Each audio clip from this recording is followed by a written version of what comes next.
Hello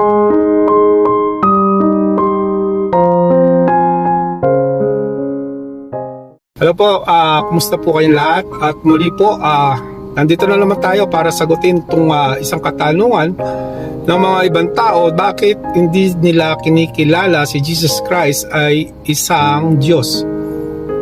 Ikaw po ba ay naniniwala na si Jesus Christ ay Diyos? Sino po ba yung mga hindi naniniwala sa Diyos na si Jesus Christ ay hindi Diyos? Ito po ay yung mga Antichrist, which is Iglesia ni Cristo. Sila ay naniniwala kay Cristo pero siya hindi Diyos. So malamang hindi pa rin nila talaga pinagkakatiwalaan, pero binasa nila na siya at ang Ama ay isa. So what they want to see regarding this one, no? And also Jehovah Witnesses and also our brethren in Muslim, actually wala po akong against sa inyo, pero kung yan po ang naaabot nyo at yan po ipaglalaban nyo hanggang sa inyong buhay, ay ito po ay isang panggising lang bilang isang kapatid nyo, bilang tao. So meaning to say, mga kapatid, ako ay nagpapakababa sa harapan ng Diyos dahil ako'y isang makasalanang tao katulad nyo. Meaning to say, at ito ay totoo. Okay po ba? Kasi po, lahat po ng nakakakita, nakakabasa ng Ebanghelyo ay nakikita po natin si Jesus Christ. So kung nakita po natin siya, ipangaral po natin ng tama at totoo ang kanyang mga salita.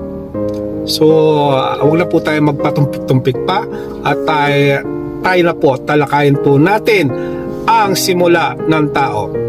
So meaning to say, sino po dito ang magsasabi sila ay anak ng Diyos? Si Kibuloy. Si Brother Kibuloy, ewan ko kung bakit niya nagawa ito. Kasi sa totoo lang, kung ikaw ay nanoy ni God at sinabi niyang ikaw ang bugtong kong anak, napakasaya naman namin kung ito'y narinig namin at kung merong witness na nagsabi sa iyo ng ganun. Di po ba? Kasi po, nung si Jesus Christ ay ang mga disciple niya at si Juan Bautista ay narinig nilang bumuka ang langit at may nag-recognize sa anak na siya ay anak ng Diyos. Nakukuha po ba natin? Siya po ay anak ng Diyos.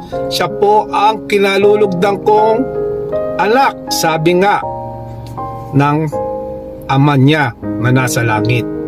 Bakit ko sinasabi na ama niya at bakit di ko sinasabing ama natin?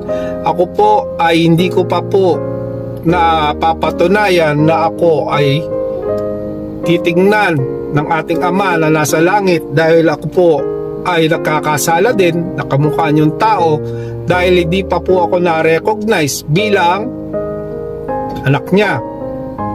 Di po ba? At saka common sense regarding this one. When you read the Bible, ay makikita niyo po sa creation, we are not seed. That's the big question mark. Di po ba? Ako po'y hindi anak ng Diyos. Ako po'y anak ng tatay ko. Ay, hirap, no? Yun po yung pinakamahirap dito. Kasi maraming tao ang nagsasabi na sila'y anak ng Diyos dahil sila'y sumasamba at sumasampalataya, pero hindi nila kinikilala ang anak. Sino po ba naman ang sa ating mga ama, kasi ako isang ama na rin, sino po ba ang makakatanggap na sinasabi nila na siya hindi niya anak ang mismong sinugo niya? Yun po ang isang tanong at isang malaking tanong doon, dahil po ang hirap tanggapin bilang ama na lahat ng tao sinasabi hindi ko anak ang tao na yon.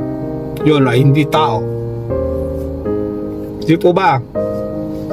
Kasi po maraming hindi nakakatanggap ng existence o yung pinagmulan ng tao.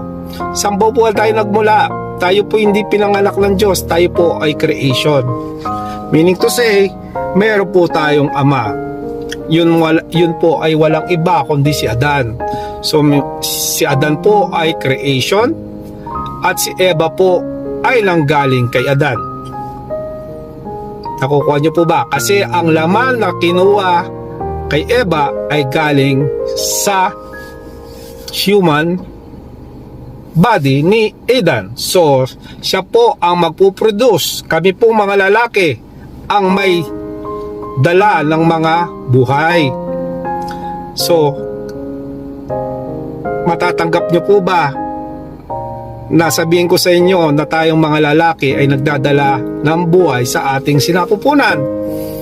Kasi po ang iniisip nyo lagi ay ang babae ang nanganganak. Dahil po sa mga sensya ngayon, ang inaano nila, hindi mabubuo o hindi maano kung wala babae. Tama naman po yun. Dahil po, isa pong lagayan o taniman ng seed ang babae. Nakukuha nyo po ba?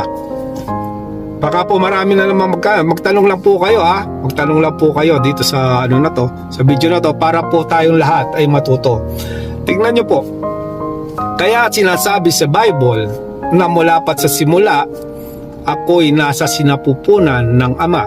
Meaning to say, kahit naman na hindi pa siya pinanganak, como yung ikaw na tatay na mismo, kung anong ginagawa mo, kung ano yung mga ano mo, yun ay ikaw. Di ba? Kung ikaw ay maglalabas ng seed sa asawa mo, kung ano ang laman na yon ay nanggaling sa'yo dahil ikaw ang nag-produce. Kaya ang anak na yon ay matatawag na kayo'y iisa. Tama po ba? Kasi po marami nang naguguluhan dahil dapat nga po tayo po mga mabababa